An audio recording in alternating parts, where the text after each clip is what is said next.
Ayan, hello guys, welcome back dito sa ating YouTube channel. Panibagong araw at panibagong reaction video ang ating pag-uusapan ngayon, at ito pa rin ay patungkol sa WPS, sa West Philippine Sea sa ating bansa, and South China Sea sa bansang China.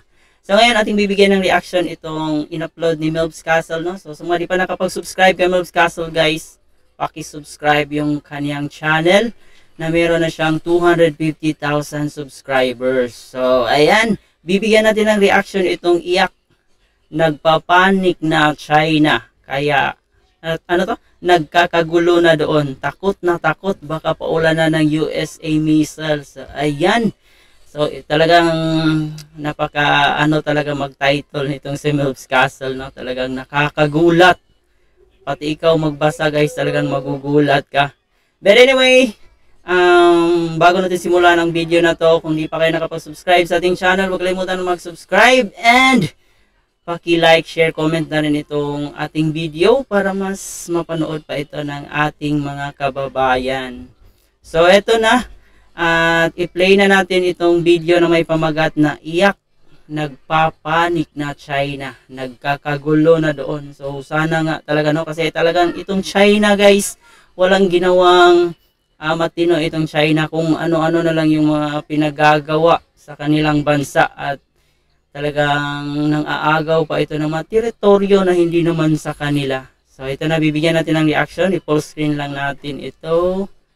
Ayan, Melbs Castle guys, huwag niyo kalimutan i-subscribe para sa karagdagang informasyon na makukuha natin sa nangyayari dyan sa WPS. So let's go!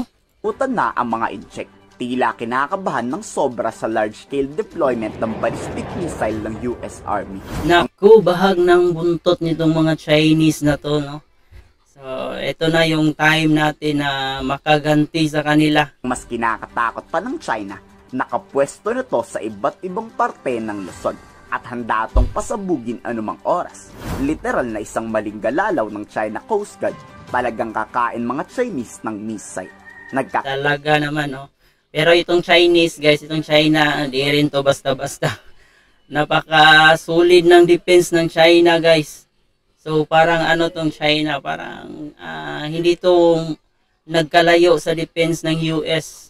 Kaya itong China siguro ang lakas loob mang bully sa mga maliliit na bansa, kasi hindi rin ito basta-basta yung mga air defense nila, at saka talagang napakasulit ng defense ng China. Kagulo at nagpapanik na ang matataas na opisyal ng Defense Ministry. E pwesto ba naman to malapit sa Batanes na 300 kilometro lang ang lapit sa Taiwan? Kung papakawalan man ng US Army ang ballistic missile, kaya nitong targeted. Itong China at saka Taiwan rin guys, no, talagang not in good terms rin yung bansa na yan. Ang maganda dito sa Taiwan guys, talagang kahit maliit na bansa sila, is napaka ganda ng kanilang air defense. So talagang hindi sila basta-basta mabubuli nitong China. Ang kalaban sa layong 1,000 kilometro. Knock-knock China. Kinakatok na ang pintuan yon ng ballistic missile ng US. China noted the announcement and expresses grave concern over the move. 严重关切，中方一贯坚决反对美国为谋求单方面军事优势，在亚太地区部署中程导弹。Ayan, nagsimula nang matakot itong China guys, kasi alam naman nila na hindi tayo papabayaan ng ating mga alyansang bansa like US. At ito pa guys, yung bago New Zealand. Ayan. So maglulunsad din ng itong New Zealand. Napagandang proyekto ng ating Pangulo ngayon, kasi talagang pinupokus niya yung pagpapalakas ng ating kagamitang pagdigma.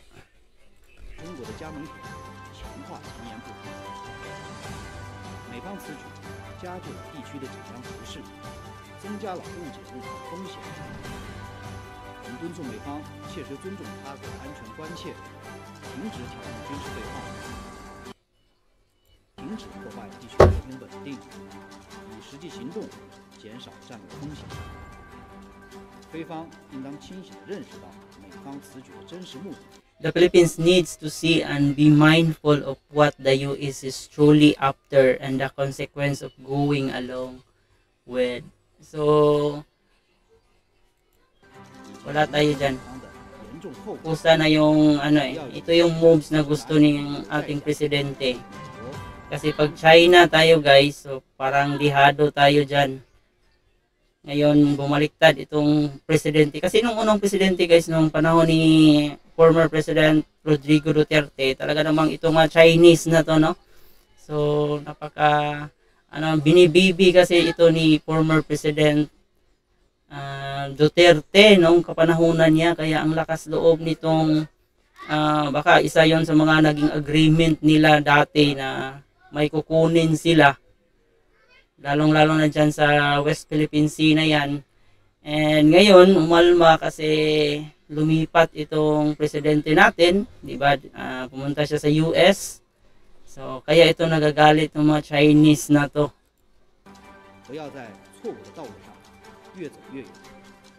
Sa sobrang panic ng China, kahit ang pinakamataas na opisyal ng Foreign Ministry nagsalita bigla. Nakikiusap na imbis Nasana kaya si Mao Ning, siya yung spokesministry ng China. Bakit yung pinaka-highest na ng gera sa South kanilang China Sea at ministry ang Taiwan, nagsasalita? bakit hindi na lang daw kapayapaan ang pagtibay? Wow, China, galing pa talaga sa India. Kung hindi kasi kapayapaan, well, hindi natin masasabi yan kasi habang tumatagal nagkakagulo na dyan sa West Philippine Sea.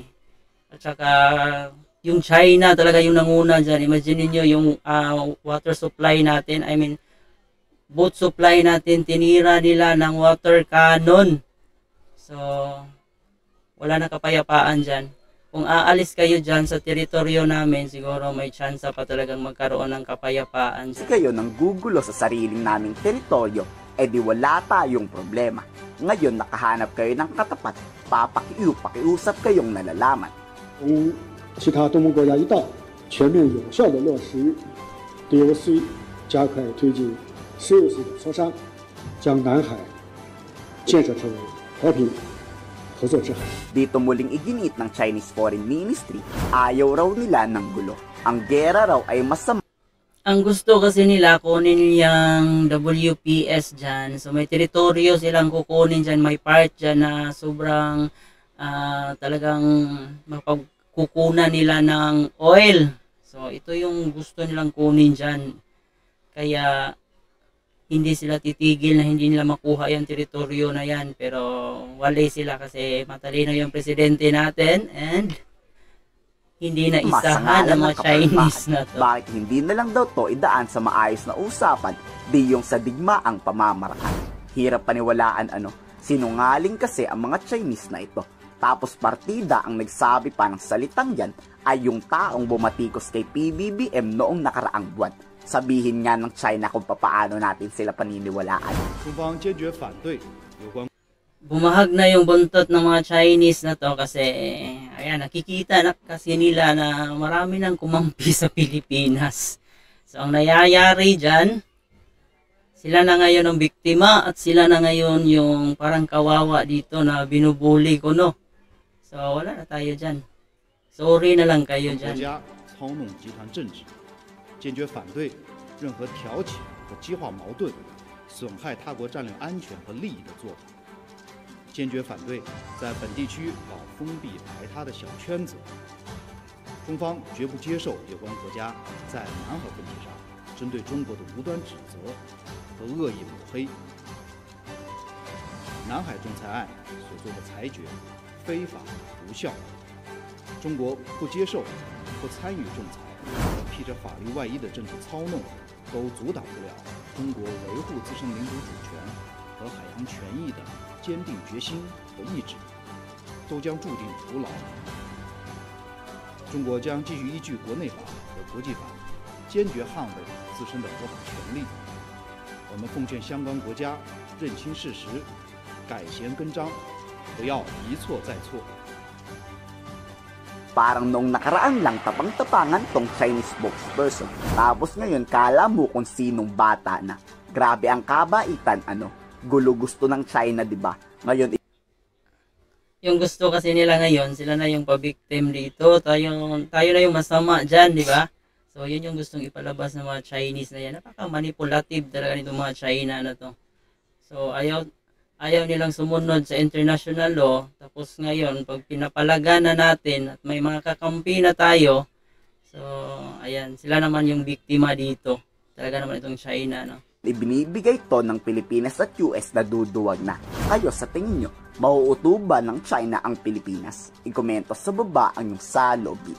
So kayo guys, ano yung masasabi nyo dito sa usaping South China Sea at saka sa atin sa West Philippine Sea, di ba? So talaga naman itong China kasi ayaw tumigil kakaangkin ng mga teritoryo kasi may mga pinaplano siguro sila dyan sa ating West Philippine Sea. And talaga namang pinag-aagawan mapahangga ngayon guys, no? So ngayon talagang sana'y marisolba na yan at talagang hindi na dadating pa sa point na magkagyera kasi hindi rin naman natin kakayanin. And talagang ang daming magsasuffer pag nagkaroon man nagkagyera ang ating bansa between China and Pilipinas.